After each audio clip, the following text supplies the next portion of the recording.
नमस्कार, मैं हूँ राधिका राज और आप देख रहे हैं कैपिटल टीवी बिहार। इस वक्त की बड़ी खबर आपको बता दें, केंद्रीय मंत्री जीतन राम मांझी से जुड़ी है। दरअसल उन्होंने बड़ा दावा किया है कि वो बिहार में सरकार बनाएंगे। साथ ही ये भी दावा किया है कि सीट बंटवारे जल्द ही होने वाले हैं, जिसे ऑफिशियली अनाउंस किया जाएगा। इसी पर तमाम अपडेट के साथ मेरे साथ मौजूद है मेरे सहयोगी नवेंदु सर।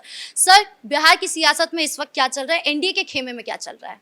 नहीं, कल ही ये खबर आ गई थी और हमने अपने दर्शकों को भी बता दिया था कि एनडीए में जो सीट शेयरिंग का फॉर्मूला है वो लगभग तय हो चुका है। बहुत जल्द ही औपचारिक तौर पर इसकी घोषणा हो जाएगी, जिसे लेकर जीतन राम मांझी का बयान सामने आया है।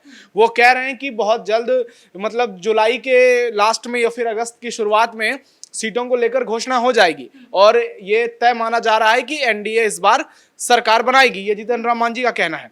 वहीं आपको बता दें कि जो सीट शेयरिंग का फॉर्मूला निकलकर सामने आया है उसमें जेडीयू बड़े भाई की भूमिका में नजर आ रही है। जेडीयू 102 से 103 सीटों पर चुनाव लड़ सकती है और बीजेपी 101 से 102 सीटों पर चुनाव लड़ेगी। वहीं चिराग पासवान की पार्टी जो लोजपा रामविलास है, उसको 25 से 28 सीटें मिल सकती हैं।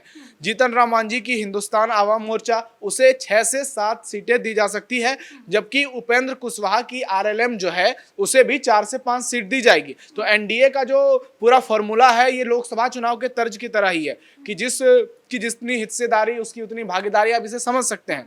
क्योंकि लोकसभा में 12 सीटों पर जेडीयू ने जीत दर्ज की, 11 पर बीजेपी ने जीत दर्ज की, 5 एलजेपी के खाते में है और 1 जीतन राम मांझी खुद गया से सांसद हैं। उपेंद्र कुशवाहा को भी राज्यसभा भेज दिया गया है। तो जो फॉर्मूला लोकसभा में तय किया गया था, जिसके दम पर एनडीए का परफॉर्मेंस दूसरे राज्यों के मुताबिक बिहार में बढ़िया रहा था, जैसे कि आप यूपी, बंगाल और महाराष्ट्र का उदाहरण ले सकती हैं, वैसे ही एनडीए ने एक बार फिर से विधानसभा चुनाव को जीतने का पूरा प्लान तैयार किया है और बहुत जल्द इसकी घोषणा भी हो जाएगी। क्योंकि नीतीश कुमार कुछ दिनों पहले दिल्ली गए थे, जहां पीएम मोदी से उनकी मुलाकात हुई थी।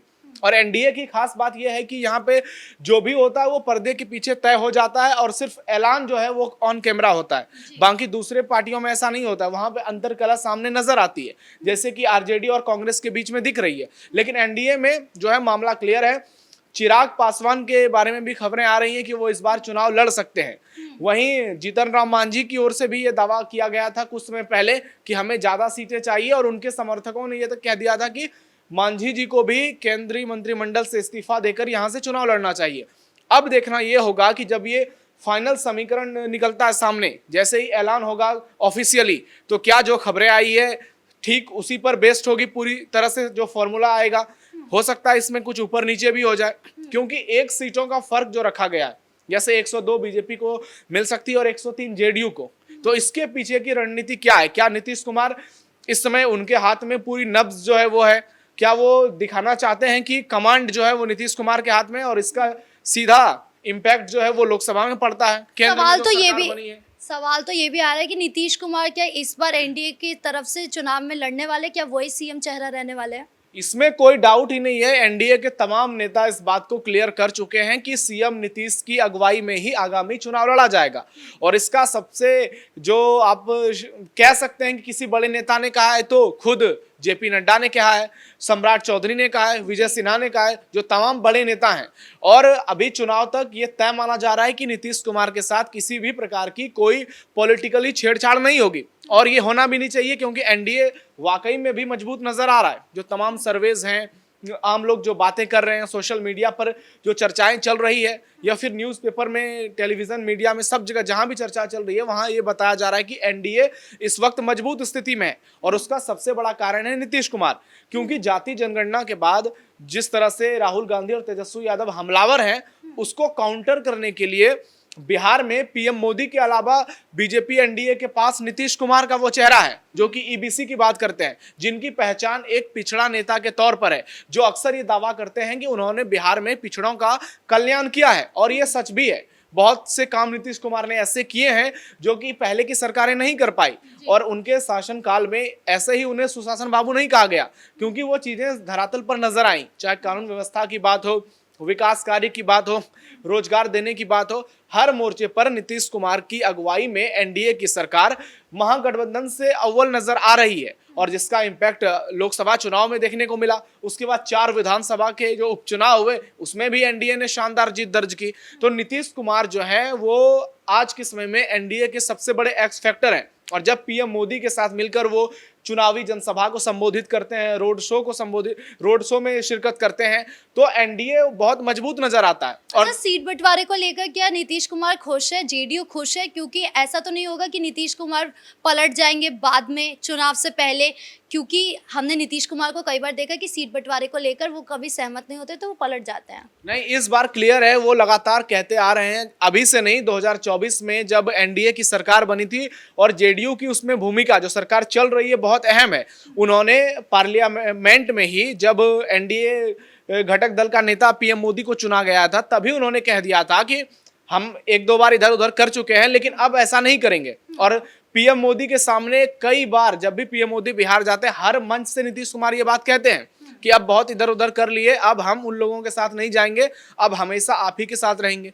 पीएम मोदी की जिस तरह से तारीफ करते हैं, कई बार तो उनके पैर छूते देखे गए नीतीश कुमार, और दोनों के बीच की पॉलिटिकल केमिस्ट्री बहुत तगड़ी नजर आ रही है। ऐसे में इस बार एनडीए को भी भरोसा है और पीएम मोदी को भी भरोसा है, प्रदेश के बीजेपी के जितने बड़े नेता हैं सीट बंटवारे को लेकर खुश है।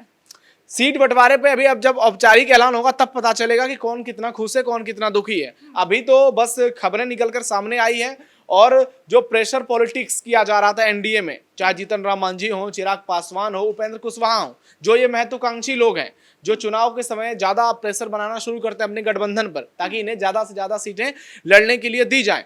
तो अभी ये सिर्फ माहौल बनाने का काम करेंगे। जो बड़े फैसले लेने होंगे वो सिर्फ दो व्यक्ति लेंगे, वो है नीतीश कुमार और नरेंद्र मोदी। वो ये तय करेंगे कि कौन सी पार्टी कितने सीटों पर चुनाव लड़ेगी।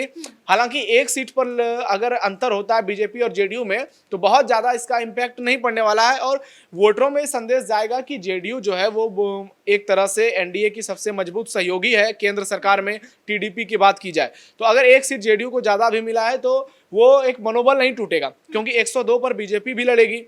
अब देखना यह होगा कि जब पीएम मोदी और नीतीश कुमार एक साथ आरजेडी पर हमले करेंगे, जंगल राज की बातों को दोहराएंगे जैसा कि वो करते आ रहे हैं, राहुल गांधी को जवाब देंगे, तो फिर ये जो सियासी समीकरण है ये क्या और मजबूत होता जाएगा। राहुल गांधी बिहार का दौरा लगातार कर रहे हैं, पीएम मोदी तो जाते हैं, विकास कार्यों का या तो शिलान्यास करते हैं, लोकार्पण करते हैं, हजारों करोड़ की सौगात देते हैं बिहार को, लेकिन दूसरी ओर राहुल गांधी जब जाते हैं तो कुछ ना कुछ बवाल काट के आते हैं। दरभंगा गए तो वहां उनके ऊपर केस हो गया, राजगीर गए थे 2 दिन पहले, वहां भी उन्होंने जमकर बवाल काटा। तेजस्वी यादव लगातार सरकार पर सवाल उठा रहे हैं, क्राइम कैपिटल तक कह रहे हैं दोनों मिलकर, तेजस्वी और राहुल भी। लेकिन अब चुनाव बहुत नजदीक है, यही मौका है 2-3 महीने का महागठबंधन के पास भी और एनडीए के पास भी कि कौन वोटरों के बीच अपनी विश्वसनीयता को बरकरार रख पाता है। एक तरफ जहां पर एनडीए में चर्चा चल रही है सीट बंटवारे को लेकर, तो वहीं दूसरी तरफ महागठबंधन में क्या चल रहा है, वहां पर सीएम चेहरे का फैसला हो चुका है या फिर अभी भी सीट बंटवारे को लेकर उनमें क्या चल रहा है, उनके खेमे में क्या चल रहा है बेसिकली? वहां सीएम फैसला बहुत पहले हो गया था कि जब तक लालू यादव रहेंगे, आरजेडी के सर्वे सरवा रहेंगे, उनके बाद तेजस्वी यादव ही होंगे।